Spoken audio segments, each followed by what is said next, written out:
Anong mga bagay ang hindi dapat nilalaro? Oh my God, that's a hard question. Ako, Minsan mas immature ka pa sa akin. O tumatawa na mag-isa, ngayon nananakit naman? Yan bang epekto kapag iniwan ng tatay? Baliw ka na! At mas lalo kang mababaliw kapag malaman mo na hindi na babalik yung tatay niyo sa inyo. Kung ayaw mo magstay dito para sa volleyball practice natin, edi wag. Kahit gaano pa kaluma yan, ang importante, buo yung pamilya ko. May nanay at tatay ako. Mapupunta ka sa langit at isa lang ang pwede mong dalhin. Ano yon? Charlie. nanay ko po.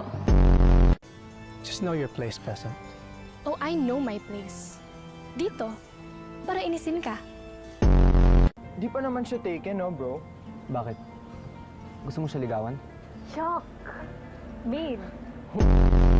Join ka kaya? Maids don't swim with their amos. Akala ko love mo ako.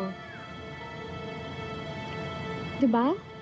So dapat kung baon mo, baon ko na rin. Tigilan mo nga ako sa kakalove mo. Kung talagang mahal mo ako, edi sana niludan mo ako kagabi. Tama ka ba? Namatay ka ba? Love yun ng nanay mo, mag-break na nga tayo. Wala kayo sa mga kasabihan? Jack! Ayoko na sa'yo. Maghanap na ako ng ibang boyfriend. Wala kang ang pera. Mamamatay lang ako sa'yo. Pwede pag iniwan mo ko, magpapakamatay ako. Eh di magpakamatay ka kung gusto mo. The